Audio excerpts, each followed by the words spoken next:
বাড়িলতি রাজকচু একের অরিজিনাল বীজ। কখন বাড়িলতি রাজকচু এক চাষ করবেন? জুলাই মাসে বাড়িলতি রাজকচু এক চাষ করলে কি সুবিধা পাবেন?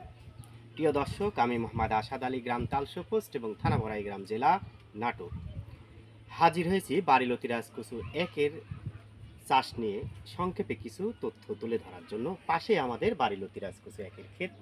এই জমি থেকে আমরা চারা সংগ্রহ করেছি। প্রিয় দর্শক, আমাদের চারার কোয়ালিটিগুলো দেখেন, অত্যন্ত মানসম্মত চারা। এখানে আমাদের মোট ৭,১০০ চারা রয়েছে, আপনারা দেখতে পাচ্ছেন। এই চারাগুলো যাবে সুদূর মধুপুর, টাঙ্গাইল। যিনি এই চারাগুলো নেবেন তার নাম মোহাম্মদ শফিকুল ইসলাম।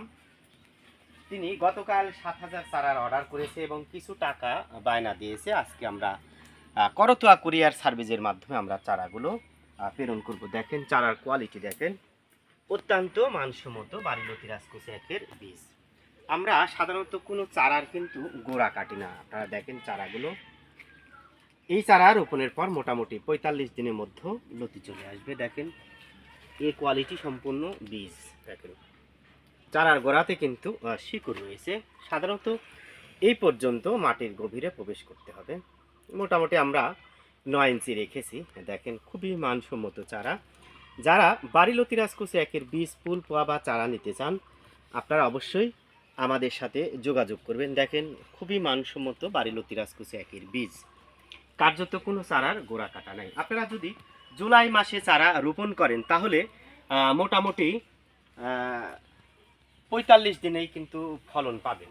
আর এই সময় যদি আপনারা চারা রোপণ করেন তাহলে মোটামুটি দীর্ঘদিন কিন্তু আপনারা লতি পাবেন। দেখেন একটা ছোট চারা, লতি বাড়ানো কিন্তু শুরু হয়ে গেছে।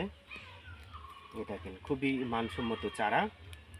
এই পাশেও কিন্তু আমরা চারাগুলো রেখে দিয়েছি। দেখেন চারার কোয়ালিটি ভালো, বীজ ভালো ফসল, সুস্থ সবল বীজ থেকে সুস্থ সবল বীজ বা ফসল আশা করা যায়। আপনারা দেখেন, যারা বাড়িলতি রাজকচু একের বীজ, ফুল, পোয়া বা চারা নিতে চান অবশ্যই ভিডিও স্ক্রিনে ফোন নাম্বার দেওয়া রয়েছে, আপনারা যোগাযোগ করবেন।